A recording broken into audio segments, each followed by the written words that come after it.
ఓం గం గణపతయే నమః. ఓం బుధగ్రహాయ నమః. హరి ఓం. ఓం జ్ఞానానందమయం దేవం నిర్మలస్ఫటికాకృతిం ఆధారం సర్వవిద్యానాం శ్రీ హయగ్రీవముపాస్మహే. ఓం హయగ్రీవాయ నమః. ఓం ప్రియంగుకలికాశ్యామం రూపేణ ప్రతిమం బుధం సౌమ్యం సత్వగుణోపేతం తం బుధం ప్రణమామ్యహం. ఓం బుధగ్రహదేవతాయై నమో నమః. ఆదిత్యాయ చ సోమాయ మంగళాయ బుధాయ చ గురుశుక్రశనిభ్యశ్చ రాహవే కేతవే నమో నమః. ఈ యొక్క భూలోకంలో మానవులందరూ కూడా శిరస్సులో అంతర్గతంగా అంతర్లీనమై ఉన్నటువంటి ప్రకాశవంతంగా ప్రతి జీవిలో చైతన్యత్వాన్ని కలుగజేసేటటువంటి బుద్ధి ప్రకాశిత అయినటువంటి దానికి అధిపతి అంటే బుద్ధి వికసిస్తే కానీ మనం అనుకున్నటువంటి ప్రతి కార్యంలో కానీ మనం మాట్లాడే ప్రతి మాట అవతల వాళ్ళకి సరిగ్గా అర్థం చేసుకునే పద్ధతి కానివ్వండి, అవతల వాళ్ళు మళ్ళీ మాట్లాడితే మనకి శ్రవణ శక్తి కలిగేటటువంటి శక్తిని ప్రసాదించేటటువంటి వాడు ఈ యొక్క నవగ్రహాలలో బుధగ్రహం. ఈయన మనకి రవికి చాలా దగ్గరలో ఉండి చాలా శక్తిని, రవి యొక్క శక్తి అంతా కూడా ఎక్కువగా ఆకర్షించేటటువంటి వాడు బుధుడు. ఎప్పుడు కూడా రవికి చాలా దగ్గర డిస్టెన్స్లో ముందు వెనకలోనే ఉంటాడు ఈయన ఒక్క గ్రహమే. కానీ ఈయనకి మూఢత్వం అనేటటువంటిది ఉండదు. మరి ఈ బుధుడు జాతక చక్రరీత్యా, వైద్య జ్యోతిష్య శాస్త్రరీత్యా వాత పిత్త శ్లేష్మ ఈ త్రిగుణాత్మిక దోషాలని కూడా సరిసమానంగా ఇవ్వగలిగినటువంటి వాడు బుధుడు.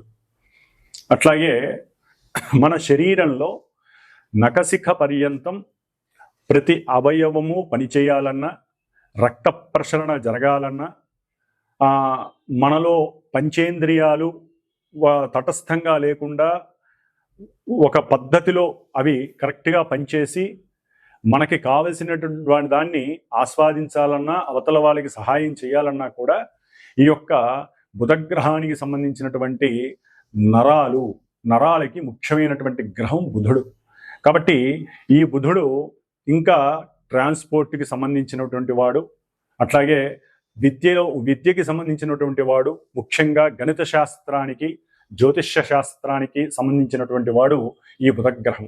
మరి ఈ బుధగ్రహము మన యొక్క ద్వాదశ రాశుల్లో ముఖ్యంగా కర్కాటక రాశిలో ఉన్నటువంటి ఆశ్లేష నక్షత్రము, అట్లాగే జలరాశి అయినటువంటి వృశ్చిక రాశిలో మరి ఆయన జ్యేష్ఠ నక్షత్రం గాను, మళ్ళీ జలరాశి అయినటువంటి మీనరాశిలో రేవతి నక్షత్రం.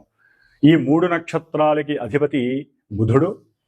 అట్లాగే మేషరాశి నుంచి 3వ రాశి అయినటువంటి మిథున రాశికి, 6వ రాశి అయినటువంటి కన్యా రాశికి కూడా, అంటే వ్యాపార క్రయ విక్రయాదులని సూచించేటటువంటి, అట్లాగే బంధువులని, ఇరుగు పొరుగు వాళ్ళని, సహాయ సహకారాలని, అట్లాగే శత్రు రోగ రుణస్థానాలని, ఆంతరంగికంగా కుటుంబంలో తల్లి తరపు కానీ తండ్రి తరపు కానీ బంధువులు అంటే మేనకోడళ్ళు కావచ్చు, మేనమావులు కావచ్చు, మేనత్తలు కావచ్చు, బావమరుదులు కావచ్చు, ఇట్లా ఎన్నో రకాలైనటువంటి బాంధవ్యానికి సంబంధించినటువంటి బంధువులను సూచించేటటువంటి గ్రహం ఈ బుధగ్రహం.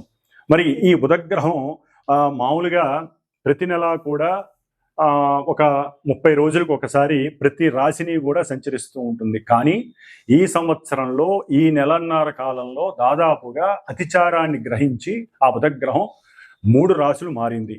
ముఖ్యంగా ఇప్పుడు తన సొంత రాశి అయినటువంటి మిథున రాశిలో బుధగ్రహం పునర్వసు నక్షత్రంలో ఉండి 21వ తేదీ వరకు, ఈ నెల అంటే జూన్ 21వ తేదీ వరకు తన యొక్క సొంత క్షేత్రంలో ఉండి కాస్త అందరికీ వెసులుబాటుగా ఉన్నాడు. కానీ 22వ తేదీ నుంచి దాదాపుగా వచ్చే నెల 17వ తేదీ 18వ తేదీ వరకు, జూలై వరకు కూడా ఆయన కర్కాటక రాశి శత్రు రాశిలోకి అడుగుపెట్టి ఈ నెల 22న పునర్వసు నక్షత్రంలో 22, 23, 24 ఈ 3 రోజులు, ఈ 3 యొక్క తేదీల్లో కూడా ఆయన శత్రు నక్షత్రమైనటువంటి పునర్వసు నక్షత్రంలో ఉండటం, తర్వాత మిత్ర నక్షత్రమైనటువంటి మందగమనం కలిగినటువంటి శని నక్షత్రం పుష్యమి నక్షత్రంలోకి రావటం, దాదాపుగా అది 7వ తారీఖు జూలై 7వ తారీఖు వరకు కూడా పుష్యమి నక్షత్రంలో ఉంటూ కొన్ని రకాలైన ఫలితాలని, అట్లాగే 7వ తారీఖు నుంచి మరలా 17, 18వ తారీఖు జూలై వరకు కూడా తన యొక్క సొంత నక్షత్రమైనటువంటి ఆశ్లేష నక్షత్రంలోకి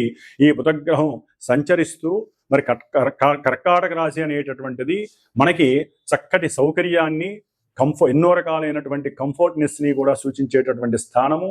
ముఖ్యంగా ఎన్నో రకాలైనటువంటి విద్యలని, తల్లి యొక్క ప్రేమ అనురాగాలని, గృహాలకి సంబంధించినటువంటి విషయ పరిజ్ఞానాన్ని, అట్లాగే మాతృ సౌఖ్యము, గృహ సౌఖ్యము, భోజన సౌఖ్యము, ప్రయాణ సౌఖ్యము, ఇన్ని రకాల సౌఖ్యాలని ప్రసాదించే స్థానం చతుర్థ స్థానం.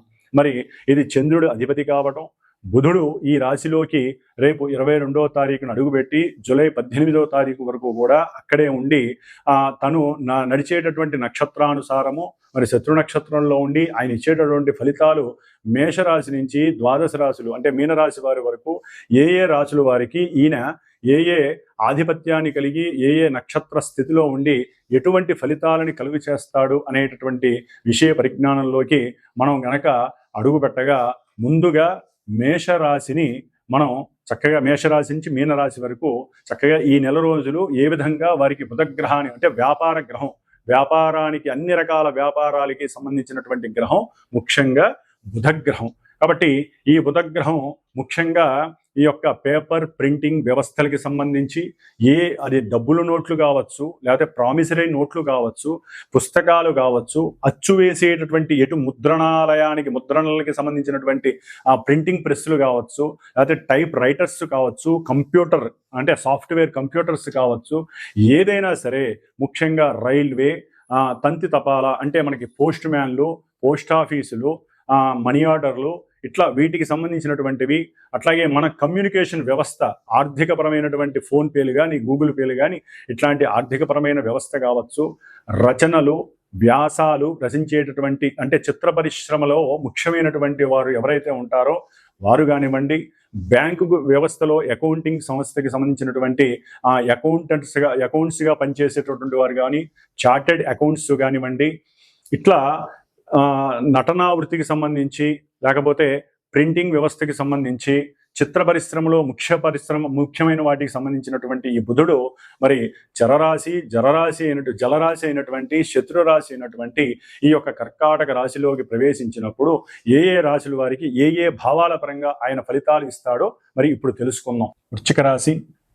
వృశ్చిక రాశి వారికి ఈ నెల జూన్ 22వ తేదీ నుండి జూలై 18వ తేదీ వరకు కూడా బుధగ్రహము అష్టమ లాభాధిపతియే భాగ్యస్థానమైనటువంటి కర్కాటక రాశిలో ఉండటం ద్వారా ముఖ్యంగా బుధుడు వ్యాపార గ్రహం. వ్యాపారపరంగా మీకు ఆకస్మికంగా ఇరుగు పొరుగు వారి ద్వారా కావచ్చు, మీరు చేసే వృత్తి వ్యాపారాదుల విషయంలో కావచ్చు, దూర ప్రయాణానికి సంచరించే యోగం కలగబోతోంది. ముఖ్యంగా అది కొంత మీకు ఆర్థికంగా నష్టము కష్టము అయినప్పటికీ మీ యొక్క వాంఛ నెరవేరినందుకు చాలా ఆనందపడేటటువంటి యోగంగా భావించవచ్చు. అట్లాగే అంతకుముందు మీరు చేసేటటువంటి వృత్తిలో ఎవరికైనా ధనపరంగా కానీ మాట సహాయం కానీ చేసినట్లయితే మిత్రులు కావచ్చు, బంధువుల్లో కావచ్చు, ఇరుగు పొరుగు వారు ఎవరైనా సరే వారి ద్వారా ఆకస్మికంగా మీకు కొంత సౌకర్యవంతమైనటువంటి ధన భాగ్యము కూడా కనిపిస్తోంది. దాని ద్వారా మీరు ఆనందపడే అవకాశం కనిపిస్తోంది. తల్లి యొక్క తండ్రి యొక్క సహాయ సహకారాలు ఆకస్మికంగా వారసత్వపు ఆస్తుల ద్వారా కావచ్చు, వారసత్వపు భూములు కావచ్చు, వారి యొక్క ఉద్యోగాదులు కావచ్చు, వృశ్చిక రాశి వారికి చక్కగా బుధుడు ఒక రకంగా భాగ్యాన్ని కలుగు చేస్తున్నాడనే చెప్పుకోవచ్చు. కానీ 9వ రాశిలో సంచరించేటటువంటి ఈ బుధగ్రహము ఒక్కోసారి ఆకస్మికంగా యోగాలతో పాటుగా ధన నష్టాన్ని, వాహనపరమైనటువంటి ఇబ్బందులని, గృహపరమైనటువంటి అసౌకర్యాలని కూడా కలుగు చేస్తుంది. సరైన సమయానికి తిండి లేకపోవటం వలన ఎన్నో రకాలైనటువంటి అనారోగ్య సమస్యలతో మీరు ఉక్కిరిబిక్కిరయ్యేటటువంటి అవకాశాలు ఎక్కువగా ఉంటాయి. ముఖ్యంగా చేసేటటువంటి ప్రయాణాలలో కొన్ని దొంగతనాలు జరగచ్చు, లేకపోతే మీ మీద కొన్ని అపనిందలు పడే అవకాశము, మిమ్మల్ని అవమానించేటటువంటి వారు గృహంలో ఉండటము, లేకపోతే తండ్రితో కొంత సఖ్యత ప్రతిబంధకంగా మారటము, అట్లాగే అనుకోని విధంగా ఎన్నో ఎదురు దెబ్బలు తగలటం, ఖర్చు అవటం జరిగే అవకాశం ఉంటుంది. శత్రువులు ఆకస్మికంగా మీ ఇంటిపైకి దండవెత్తే అవకాశం ఉంటుంది. అంటే మీరు కూడా అప్పు చేసి తీర్చలేని పరిస్థితుల్లో ఈ నెల రోజుల్లో ఆకస్మికంగా వారు కూడా మీ మీద దండెత్తే అవకాశం ఉంటుంది.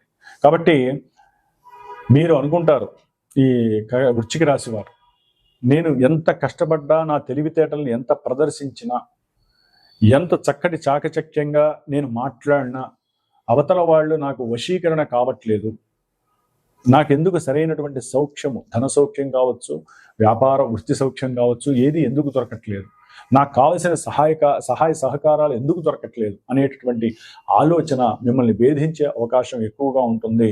అట్లాగే సరైనటువంటి ఆలోచన కానీ అవగాహన కానీ మీకు ఈ సమయంలో పని చేయకపోవటం వలన మీ బుద్ధికి సంబంధించినటువంటి తెలివితేటలు మీకు అనుకూలంగా కనపడే అవకాశం కూడా కనపడట్లేదు. అట్లాగే దీని ద్వారా కొంత అనాగరికంగా, అంటే చేసుకున్నటువంటి పూర్వపుణ్య ఫలం అనేటటువంటిది మీకు ఉన్నప్పటికీ దాన్ని మనసు పెట్టి బుద్ధిని ఒక చోట కూర్చోబెట్టి సరైనటువంటి దైవారాధన చేయకపోవటం వలన అవి కొంత మీ యొక్క బుద్ధి మాంద్యలోపము, బుద్ధి చెడయ్యి కొన్ని అనవసరమైనటువంటి చెడు ప్రవర్తనలు చేసే అవకాశం ఉంటుంది. అట్లాగే యుక్తాయుక్త విచక్షణ జ్ఞానం కూడా లోపించి ఒక్కోసారి మీరు మీ తండ్రి గారితో ఎలా మాట్లాడుతున్నారో మీకే తెలీదు, అయిన వాళ్లతో, మేనమావలతో, మేనత్తలతో, ఇరుగు పొరుగు వాళ్ళతో ఒక్కోసారి వాగ్వాదానికి దిగుతారు, అర్థం పర్థం లేని మూర్ఖపు వాదన చేసే అవకాశం ఉంటుంది. అట్లాగే ప్రయాణంలో కూడా మీకు కొంత అసౌకర్యకరమైనటువంటి ఇబ్బందులు కలగడానికి ఎక్కువ ఆస్కారం కలుగుతోంది. సంతానపరమైనటువంటి ఇబ్బందులు, విభేదాలు కూడా గృహంలో మీకు కనిపించడానికి ఎక్కువ అవకాశం ఉంటుంది. ఆకస్మికంగా కొన్ని అనారోగ్య సూచనలు మిమ్మల్ని ఇబ్బంది పెడతాయి. దాని ద్వారా ఆర్థికపరమైనటువంటి నష్టము కలుగుతుంది. దూరపు సంచార ప్రయాణాలు అధికమవటం ద్వారా కొంత వాహన సమస్యలు, గృహంలో మాతృపరమైనటువంటి కొన్ని ఇబ్బందికరమైనటువంటి సంఘటనలు కూడా మిమ్మల్ని కాస్త ఇబ్బందులు పెట్టడానికి, బుద్ధి లోపాన్ని కలుగజేయడానికి ఇబ్బంది పడుతూ ఉంటాయి. కాబట్టి బుధగ్రహానికి సంబంధించినటువంటి నవగ్రహాలలో బుధగ్రహానికి మీరు వెళ్ళి చక్కగా ప్రతి బుధవారము దీపారాధన చేసి ఆ స్తోత్రాన్ని ఒక 170 సార్లు పఠించి ఆ తదుపరి బుధవారం పూట కాస్త పెసర్లు నైవేద్యం పెట్టి, గణపతికి నైవేద్యం పెట్టి 10 మందికి దానం చేయడం ద్వారా మీకు సౌఖ్యము కలగటానికి, మాతాపితృ సౌఖ్యము, అనురాగము, ఆప్యాయత, చుట్టుపక్కల వాళ్ళ యొక్క, ఇరుగు పొరుగు వారి యొక్క సహాయ సహకారాలు మీకు అందటానికి వృశ్చిక రాశి వారికి ఎక్కువ అవకాశం ఉంది. వ్యాపారంలో ఆకస్మికంగా కొంత నష్టాలు, కాస్త ఇబ్బందులు, కష్టాలు ఎదురయ్యి కొంత మోసం కూడా జరగడానికి అవకాశం ఉంటుంది. కొంచెం జాగ్రత్తగా ఉండండి. మీ బుద్ధిని ఒకే వైపు కాకుండా 4 వైపులా సంచారం చేస్తే కానీ మీరు వ్యాపారంలో కలిగే నష్టాలని, ప్రతిబంధకాలని మీరు కోల్పోకుండా ఉండే అవకాశం ఉంటుంది. ఓం గం గణపతయే నమో నమః.